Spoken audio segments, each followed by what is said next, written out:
CTV Edmonton, local breaking news with Brendan Purdy. I'm just really thankful, seriously so thankful we weren't home. Tonight on CTV News, a cell phone scam to enter your home. Strangers claiming they've tracked their lost cell to your house, demanding to be let inside. Good evening, and thank you for joining us. Two St. Albert women are warning others about a potential scam they were targeted with over the weekend. It's known as the lost cell phone scam, where people claim their lost phone is inside your house. CTV's Amanda Anderson explains. It feels violating. It's obviously quite traumatizing. I'm just really thankful, seriously so thankful we weren't home. Saturday morning, Kendall Weir began getting notifications from her security camera about 3 women on her front lawn. They kind of go out of frame of the camera, assume they went to the door. They come back, go to their vehicle, come back, go back to the lawn. So immediately I got this really overwhelming bad feeling. She says they claimed they lost their phone, tracked it to her house, and demanded to get inside. We don't have what you're looking for. Sorry. You have it, and I'm going to come in and get it. So then I just switched, and I said, you have 5 seconds to get off my property. I'm going to call 911. She said, go ahead, call them, and I'll come in and get my phone back. On Sunday afternoon, in another part of the city, 3 different people rang this doorbell with the same claim. So I'm wondering if you have my phone. CTV News is not identifying the woman for safety reasons. He looked a little bit shady, so I decided to get up and go into my front window and check it out and see if I could see him again. And that's when I saw there were 2 other individuals at the bottom of my driveway, and the 3 of them were standing together. That's when she says the man approached her at the window, showing her a phone tracking image. And I don't know if it was a live track or if it was a screenshot. I don't know. He was kind of yelling at me through the window at this point. Worried, she first called her neighbors, then police. My initial thought was these people genuinely think I have their cell phone, and that made me a little bit nervous, just seeing the type of people they were. I didn't want them, to try and forcibly try and take their phone back because I didn't have it. And both women would soon find out they may have been the target of a lost cell phone scam. RCMP say the scam can be a way to get inside, to case the place for a future crime, or to steal things while you're looking for the phone. Police say the scam has popped up in Eastern Canada and the U.S., but it's the first time it's been reported in St. Albert. They're sharing their experiences to warn others about the benefits of cameras and to be vigilant. Don't open the door thinking everybody's friendly and here to do something nice for you, because that's not what that was. Amanda Anderson, CTV News, St. Albert. Police say because no crimes were committed, no charges have been laid. People living and working in a busy part of Wee-Quintawin were startled yesterday afternoon by the sound of gunshots. Police say what started as a domestic disturbance call ended with officers shooting at a man. CTV's Nav Sangha spoke with people who saw what happened. I don't even know how to describe it. It was surreal. Ray Casely and Paisha Walker were at work yesterday afternoon when they heard a commotion outside. It's common to have lots of EMS and firefighters here on a regular basis at that building. Just nothing crazy like that. Police say they were called about a man inside an apartment suite threatening other people with a number of weapons. The building is just off Jasper Avenue on 121 Street, down the street from a popular bakery and a brewery. Casely says she saw a man on a 3rd floor balcony. Yeah, he did have something in his hand. I'm not sure what it was, but there was something in his hand. Casely and Walker say they then saw a police officer on a fire truck ladder shoot multiple times towards a balcony. I run downstairs, opening the door, yelling at her to get in, and our Amazon driver is delivering to us. He walks up to the door all at the same time. We rushed inside, took the Amazon driver with us. Police confirm officers shot at a man who was taken to hospital with non-life-threatening injuries. No one else was hurt. People who live inside the apartment building are feeling unsafe. I guess I'm scared a little bit. I kind of want to move. For Casely and Walker, it's something they will never forget. Definitely not. No. It'll be a talk of our office for years to come, I'm sure. And that poor Amazon driver's life. The police watchdog is now looking into what happened. Nav Sangha, CTV News, Edmonton. New supportive housing options are closer to becoming a reality in central Edmonton's Spruce Avenue neighborhood. City Council's Executive Committee has greenlit the sale of land on 106th Street to nonprofit Niginan Housing Ventures for $1. The project will have a minimum of 60 units designed to support people with complex medical and social needs. The agreement would also see the city provide up to $5.2 million in grant funding for the project, money already set aside in the city's budget. Certainly these are solutions. They are proven solutions. We have a depth of evidence that shows that permanent supportive housing not only doesn't detract from a neighborhood, but has a positive ripple effect. That's in the community directly, but also at the systems level. The agreement would see Niginan enter a 40-year housing agreement with the city. It still requires council's stamp of approval. An Alberta mother is warning other parents tonight about an online extremist network she says targeted her teenage daughter. The group, known as 764, lures vulnerable kids and teens online to manipulate and exploit them. CTV's Terry Fikowski has more. This quiet rural community is the last place you'd expect a child to be targeted by a violent international extremist network, but that's the living nightmare unfolding for the mother of a 14-year-old girl in small-town central Alberta. CTV is not identifying her or the family's location for their safety. She locks herself in her room. She doesn't want to associate with anyone in the home. Her daughter struggled with her mental health for years, but things escalated to a frightening tipping point roughly a year ago. She'd written on her wall in blood. She had cut herself here and carved on her legs. She also discovered disturbing sexually exploitive pictures and conversations on her phone with a member of 764, an ideologically motivated child exploitation enterprise formed in 2021, named after the founder's zip code in Texas. The founder of the group, who was just 15 at the time, is now serving an 80-year prison sentence, and the FBI has charged other alleged leaders. A few teens have been charged here in Canada, but the RCMP says 764 operates under a number of different aliases, making it hard to pin down and remains a serious threat. It is a combination of neo-Nazism, Satanism, and self-harm. They also call it accelerationism, which means basically trying to get to the point where it's anarchy. Members use encrypted platforms like the instant messaging service Discord. They also use popular online games Roblox and Minecraft to recruit youth. The most disturbing stuff that you can imagine. Not only are they getting kids to self-harm, but they're also convincing their kids to, kill and mutilate animals, family pets, abuse siblings. She's told me she'll stab me in my sleep. Desperate to protect her family, this mother took away her daughter's phone and devices, only to learn she was still accessing the platforms at school, and says seeking support from the school board, healthcare system, and police has been an exhausting uphill battle. She doesn't think I care, but I'm doing this all because I love her. Nobody has been charged, but she's not giving up. Terry Fikowski, CTV News in Central Alberta. Travelers in our city and across the country face uncertainty as Air Canada begins winding down operations ahead of a looming flight attendant strike. We're going to Victoria. It's not going to be an easy money to dish out if we were to just sit there and wait for them to reoperate or reroute us. I'm a little nervous because I've planned this trip for a long time, so I'm not sure if things will go according to plan. And I don't know what their plans are or how they're going to compensate customers.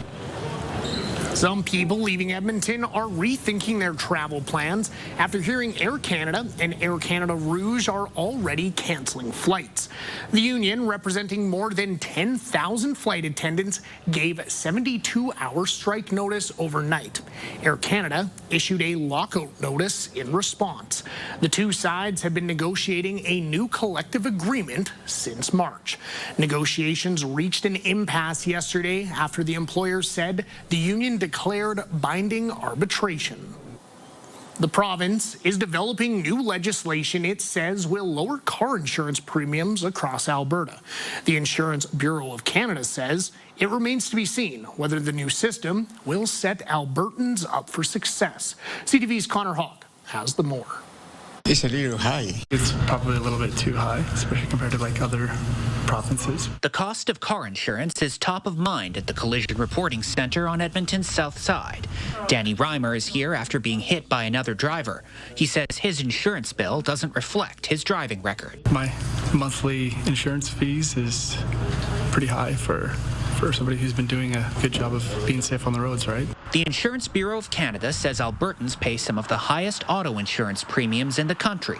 Lowering those premiums is something the province is hoping to do with its new Care First insurance model. The province says this new model gives Albertans more money up front in the event of a crash to deal with vehicle, medical, and other costs, as opposed to funds being tied up in lawsuits. Pull out a lot of that litigation, pull out the conflict, and invest that into enhanced benefits so that consumers and those injured in collisions are able to recover much more quickly and much more fully. While the ICB's vice president says he welcomes the change, he says decreasing premiums will depend on the balance the province strikes between payouts and how much legal action is allowed. Hard to see savings at this point if we're going to have the most generous benefits as well as the greatest ability to sue of all care-based systems. But again, we're still a few months out from knowing exactly what that's going to look like. It could increase premiums by up to $136 annually, more than somewhere like Manitoba or British Columbia that doesn't include this right to sue. The Office of Treasury Board and Finance says the most significant insurance increases come from rising bodily injury claims, as well as catastrophic weather events, tariffs, and other inflationary pressures. Back at the Collision Center, Reimer says he's willing to give a new system a shot, as long as it reflects his record. I think you should be rewarded a little bit for having a clear record, and I don't think we really are rewarded as much in the province of Alberta. Alberta plans to switch to the Care First model in January 2027. Connor Hogg, CTV News, Edmonton. An alley on White Ave is being brought to life. A new mural is refreshing the look of Spurline Alley, previously known as Rainbow Road. Edmonton artist and radio personality Lauren Hunter is behind the artwork. The Old Strathcona Business Association hopes the colorful installation will limit graffiti and attract some more visitors.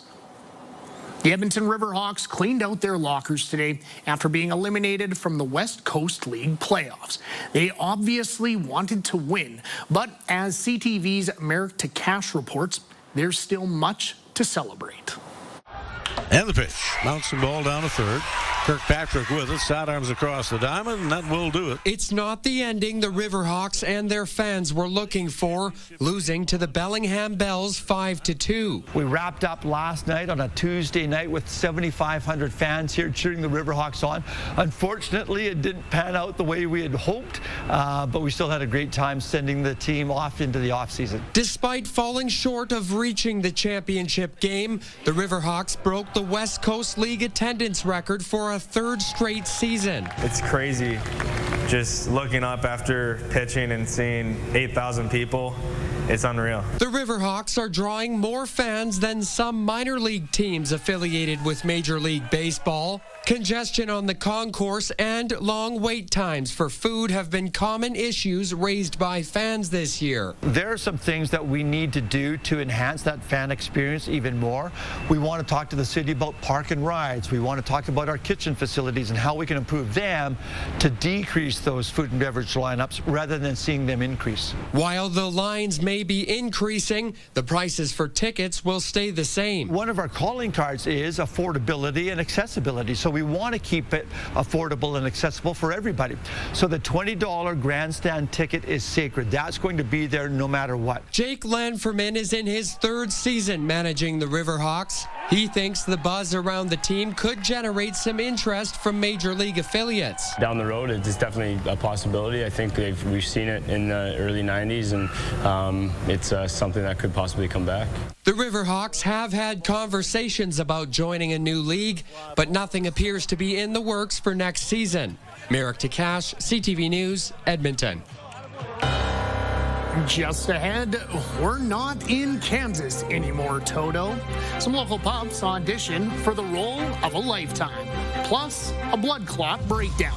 A new procedure has become a game changer at Edmonton Hospital. You can see all those clots, all those areas that were previously full of something are now nice and clear.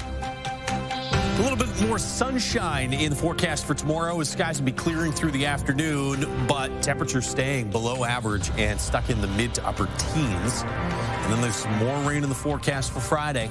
Closer look at all that in just a few minutes. Help make history this summer with the world's largest egg and spoon race, August 30th in Vegreville. Registration is now open.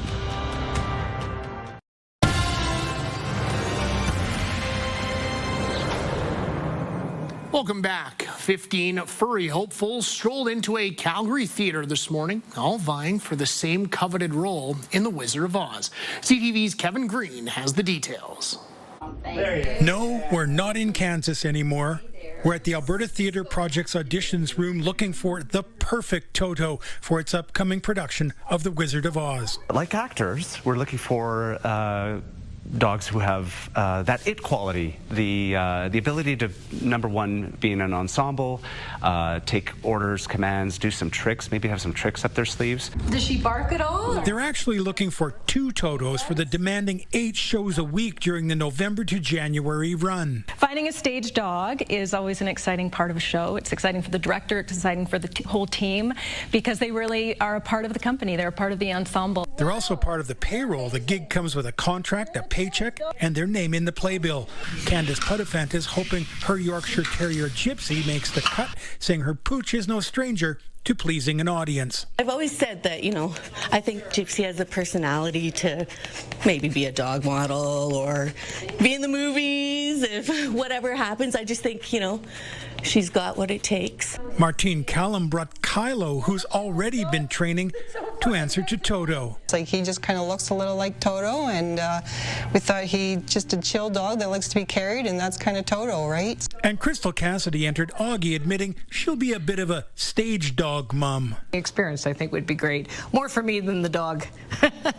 Stage performances of The Wizard of Oz often use puppets instead of real dogs because canines sometimes go off script. I think a dog might be unpredictable, and I don't think that's a bad thing. And they can upstage their human co-stars. Dogs have a way of taking all the attention just because they're cute and adorable. The dogs vying to steal the show, and of course their human handlers, find out their fate in the next couple of days. Kevin Green, CTV News, Calgary.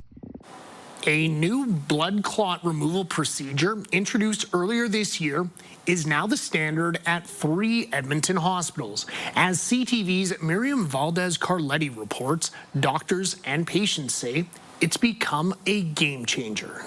This is the before and after of 58-year-old David Batke's lungs, thanks to a new minimally invasive blood clot removal procedure. You can see all those clots, all those areas that were previously full of something are now nice and clear. After Batke had difficulty breathing after back surgery, he was diagnosed with a pulmonary embolism. Doctors offered him 2 choices, open heart surgery or the new procedure. So when you look at the 2, they're not even, it's a no-brainer. This is the one. By using a continuous X-ray, doctors are able to feed a catheter through a vein and eventually to the lung, where the clots are removed. Patients are kept under mild sedation. The surgery lasts about 1 to 2 hours. Now we're able to offer something so different that we've never been able to offer before. It's a less invasive option and a better choice for patients like Batke who can't take blood clot medication. These patients can have this procedure done because there's no medication given, and it just removes the clot itself. So it's really meeting a big unmet need overall. Batke calls the procedure a game changer for his recovery. I was 100% back to normal within a week, where if I went the open heart surgery route, I might have been off work for months. But with this, we can get right up into the clot and take everything. So our results are pretty much the same without all the risks of an open surgery. Something Alberta Health Services says can help reduce emergency wait times and increase access to other surgeries. These patients are getting better quickly. We're getting them out of hospital and back to their lives, and I think that's a huge advantage. The procedure is available at Royal Alexandra, University of Alberta, and the Edmonton Stollery Children's Hospital. Miriam Valdez-Carletti, CTV News, Edmonton. An American badger is back in the wild after 3 months of rehab at an Alberta wildlife rescue. The badger was recovered after a passerby discovered the young animal in a ditch near Vulcan near its dead mother. The Calgary Wildlife Rehabilitation Society spent 3 months nursing the badger back to full health before its release. The society says American badgers play a crucial role in maintaining grassland health. Now, folks, after the break, from the fairways to the silver screen, we chat with a pro golfer that's now tried his hand at acting. You know, they do so many takes that you can't screw it up. So, you know, eventually you kind of relax and you just say your lines and do it. Programming brought to you by James H. Brown Injury Lawyers, the heavy hitters of injury law. Welcome back. For the first time this month, temperatures did not get above 20 degrees. Cooler than average for just the second time this month. 17 for a daytime high today, 23 is average. We'll be back into that territory by Saturday, Sunday. You get 2 more cooler than average days tomorrow and Friday.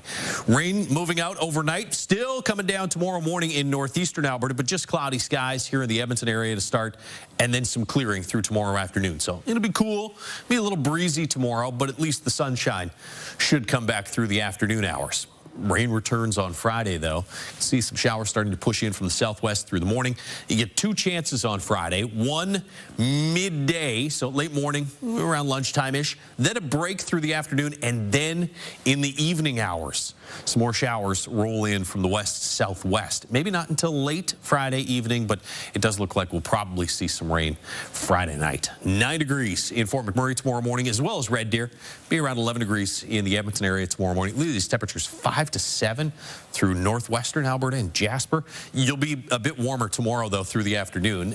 Highs near 20, whereas Fort McMurray with that rain in the morning, 12 degrees, 15 Cold Lake. Should be in the 16, 17 range for Lloydminster. Red Deer gets to about 17 and 21 tomorrow afternoon in Jasper. Here in Edmonton, about 17 or 18 tomorrow with some clearing and some gusty wind, especially through the first half of the day. I think late afternoon it should die down. Then the wind comes back, gusting to about 40 kilometers per hour Friday. High of just 16 on Friday with the chance of showers around lunchtime, and then again Friday night. Saturday evening could see a few showers. Through the daytime, though, should get to about 22 with a mix of sun and cloud, and then back into the mid-20s for Sunday, Monday, Tuesday, Wednesday of next week. That is your forecast. Adam Sandler's Happy Gilmore sequel featured a lot of cameos, including PGA champions. Now, some of those players are in Alberta sharing what it was like working as movie stars. CTV's Glenn Campbell has more on their experience. This week, Corey Pavin will tee it up in his 9th charity classic at the Canyon Meadows Golf and Country Club. While golf is still a priority for the 1995 U.S. Open winner, he's also dabbled in acting. His latest role was in Happy Gilmore 2. You can always shank one. I met Adam a long time ago, and we keep in touch a little bit. And a good friend of ours works for Netflix, and he kind of ran the show and made sure that I was involved in it as well. More than 20 current and former stars of the PGA Tour made an appearance in Happy Gilmore 2. Pavin says it was a long day of filming the clubhouse scene, but it gave him time to brush up on his acting skills. You know, they do so many takes that you can't screw it up. So, eventually you kind of relax and you just say your lines and do it. Happy Gilmore 2 is a hit on Netflix, and it's been a hit for golf as well. You get to know the players outside of the ropes. These guys get to have a little fun with it and some humor behind it, because most times when they're on the golf course, they're very stoic, right? But the Happy Gilmore is anything but that. So I loved seeing it. I think it's great for the game of golf. Pavin's not sure if this will be his last film, but it's nice to say he has fame away from the fairways. But it's fun to be in a movie. It's nice to say it, that I've been in 2 movies now. So I'm a bona fide movie star. On Tuesday, we saw former champs Ken Tanagawa and Ken Duke try the Happy Gilmore swing. Pavin is now 65 and says, not a chance he's trying. No, I'm too old to try that. I'm afraid to. I might break something. Whoa! The club went further than the ball. A movie marathon will take over Sir Winston Churchill Square next week. Sonic, you finally found your family. Movies on the Square is back on Monday, where you can catch Sonic the Hedgehog 1, 2, and 3 playing on the big screen. Admission is free. The first movie starts at 1 p.m. Well, folks, that's all from us tonight. Thank you so much for wrapping up your Wednesday with us here on CTV Edmonton. We'll see you right here, back tomorrow night at 11:30 p.m. Take care, and goodbye for now.